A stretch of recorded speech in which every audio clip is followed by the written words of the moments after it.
안녕하세요. 안녕하세요. 먼저 간단한 자기소개 부탁드리겠습니다. 저는 패션계 기업에서 데이터 분석가로 근무하고 있는 28살 부입니다. 님은 어떤 시험을 몇 년간 준비하셨어요?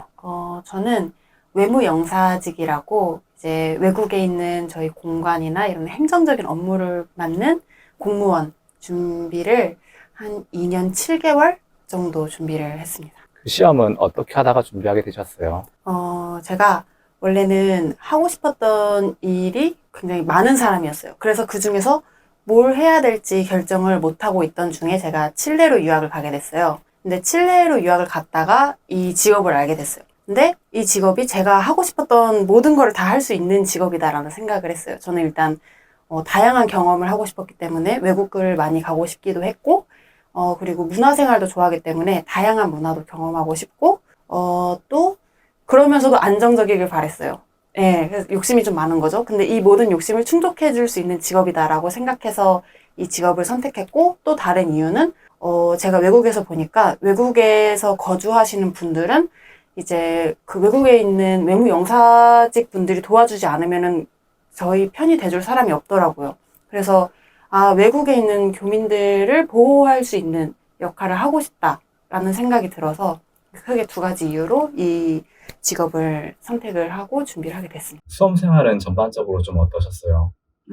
수험 생활은 처음에는 저 이제 휴학을 하고 집에서 하다가 그 다음에 이제 다시 복학을 하고 학교에서 하다가 또 다시 결국은 집에서 하게 됐는데요. 일단 수험 생활을 하면서 제일 힘들었던 거는 제가 외로움이었어요.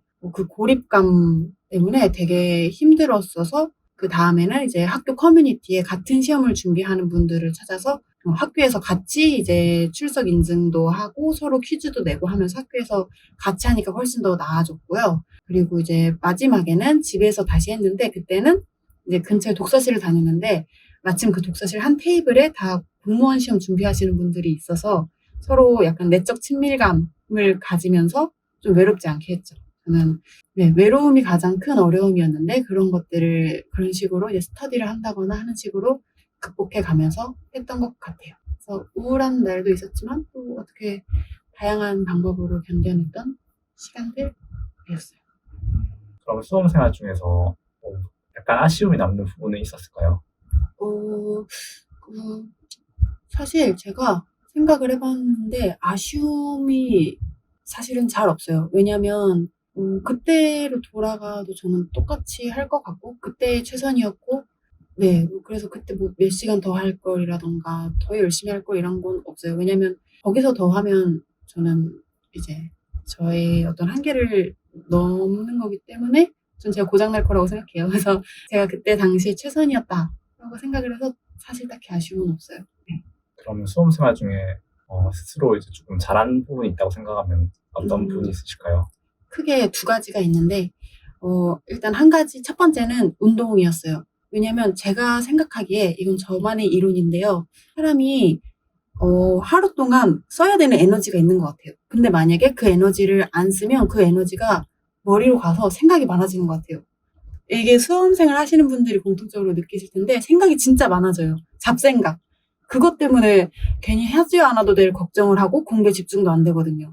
그래서 근데 만약에 운동을 하면 그 에너지를 쓰는 것 같아요. 뭔가 환기가 되는 것 같아요. 그래서 잡생각이 확실히 덜 나고 그래서 이런 정신의 지구력은 결국에는 이 육체의 지구력이 있어야 된다라고 생각을 해서 제가 꾸준히 처음에는 초반에 안 하다가 정신적으로 많이 무너져서 운동을 하면서 굉장히 많이 극복이 됐고 두 번째로 잘한 거는 저는 블로그에다가 꾸준히 글을 썼어요. 그냥 제가 느끼는 감정들과 든 생각들을 있는 그대로. 그러다 보니까 많은 분들이 공감도 해줬고 제 생각이 정리가 됐고 또 혼자 싸우고 있지 않구나라는 그런 마음도 느낄 수 있었어서 네, 그 두 가지. 꼭 블로그가 아니더라도 계속해서 글을 쓰는 게 저한테는 굉장히 큰 도움이 됐어요. 생각을 정리하는. 그러면 수험 생활 동안 금전이나 건강이나 인간관계는 별다른 문제 없으셨나요? 세 개 다 조금씩의 많은 어려움이 있었던 것 같기도 해요. 왜냐면 일단 건강은 정신적인 건강이 제일 저는 좀 감성적인 사람이라 쉽게 우울감이 오는 것 같아요. 그래서 근데 저는 항상 그걸 누군가한테 말을 했었거든요. 근데 내가 막 힘들다. 근데 이런 말에도 좀 한계가 있잖아요. 맨날 똑같은 얘기하면 상대방이 힘들잖아요. 그래서 어떤 분이 저한테 너는 왜 그걸 혼자 소화하지 못하고 왜 자꾸 남한테 얘기를 해서 하려고 그래? 라고 얘기를 해서 저는 그 말에 그래. 그럼 나 혼자 한번 이겨내보자. 라고 생각을 해서 혼자 그러다 보니까 저는 이게 안에 이렇게 고여 있으면은 점점 더 깊어지더라고요. 그때 제가 깨달은 거는 이제 마음에 그늘이 질 때는 그거를 빨리 밖으로 내놔야 깊은 그늘이 안 되는구나라는 생각이 들었어요. 그래서 저는 제가 우울증에 걸렸다고 생각을 해서 정신과 상담을 받으러 갔어요. 가서 내가 진짜 심각한 우울증인 것 같다 이렇게 얘기를 했는데 얘기를 하면서 치유됐어요. 그래서 예, 그 의사 선생님이 처음에는 진짜 심각한 우울증에 걸린 줄 알고 저를 깊게 봐주신다고 다른 환자분들을 다 보내고 저랑 깊게 상담을 하면서 제가 점점 나아지니까 그냥 지나가는 우울감인 것 같다라고 진단을 내려주셨어요. 그래서 예, 그때 이후로 우울증이 싹 나았다는 한 번 간 걸로.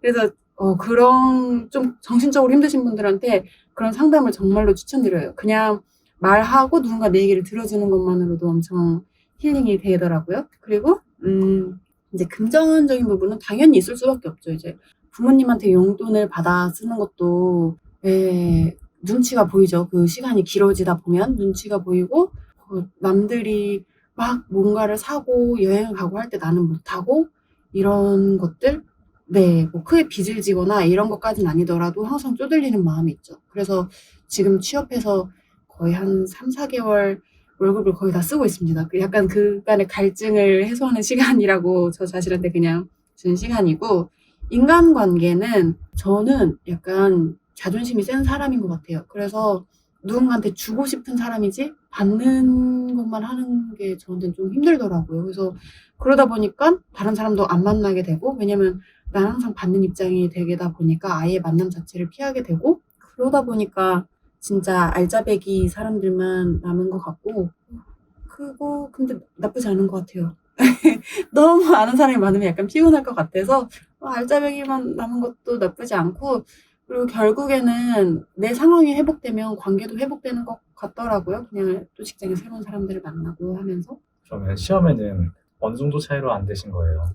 이거는 조금 말하기가 사실 부끄러운데 엄청 근소한 차이로 안 된 분들도 많겠지만 저는 그렇진 않았고, 이제 처음에는 좀 큰 차이, 그 다음에 조금 차이가 줄어들었는데, 제가 3년차 준비할 때 갑자기 피셋이라는 게 도입이 됐어요. 그래서 원래 1차 시험이 없이 바로 그냥 필기 하나만 보면 됐는데 1차 피셋을 합격하고 그 다음에 2차 시험을 볼 수 있게 됐는데, 이 피셋이라는 게 공부를 해도 뭔가 진전이 안 보이고 하는 만큼 정직하게 쌓이는 게 아닌 것 같은 거예요. 그래서 이거는 타고난 사람들이 약간 적성검사처럼 잘하겠다라는 생각이 들었고, 그래서 이거가 안 되면 그만둬야겠다라는 생각을 했었어요. 이거는 해도 안 될 것 같다라고 생각을 해서.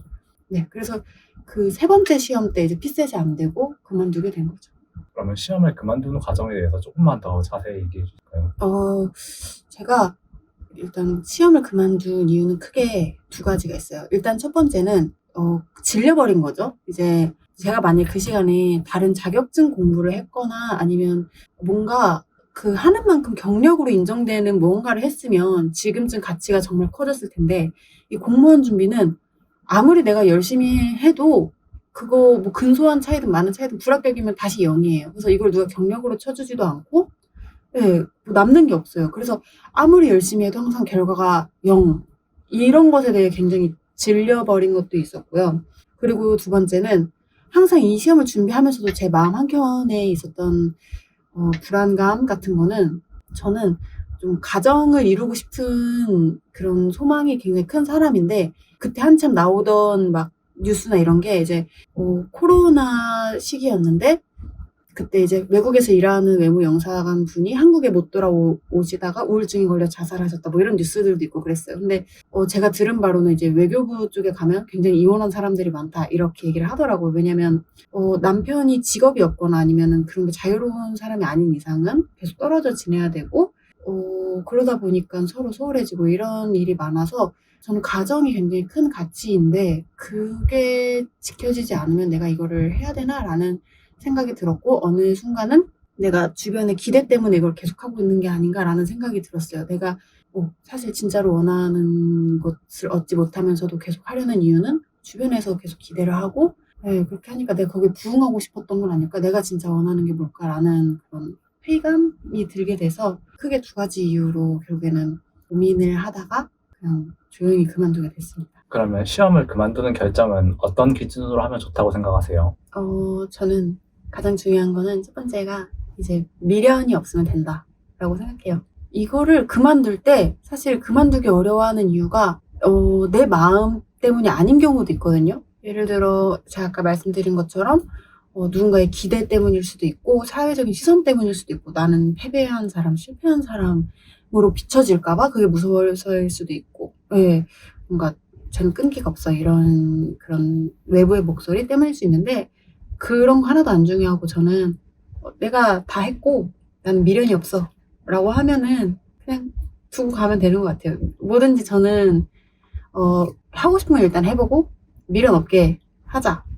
네, 그거 알았으면 된 것 같아요. 내가 이제 다 했고 근데 안 되는 거 알았어. 이제 그러면은 그냥 되면 된다고 생각합니다. 네. 그러면 시험 그만둔 거는 지금은 후회하지 않으세요? 네, 전혀 후회하지 않고 있습니다.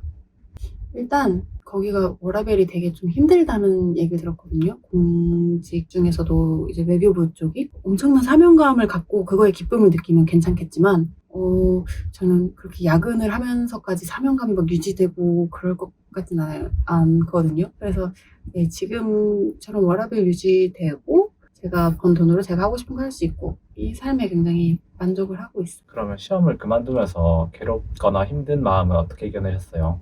저는 어떤 마음이 컸냐면 화가 났어요.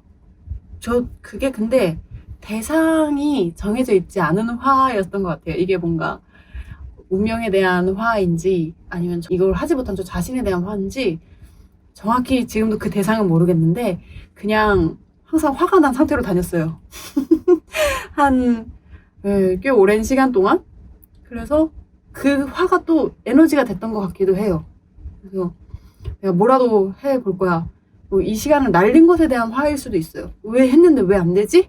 막 이런 거에 대한 화일 수도 있어서 그래 그 화가 에너지가 돼서 또 새로운 걸 막 찾아보고 약간 도끼로 엄청 새로운 걸 했을 때 더 열심히 했던 것 같아요. 그런 화가 에너지가 돼서.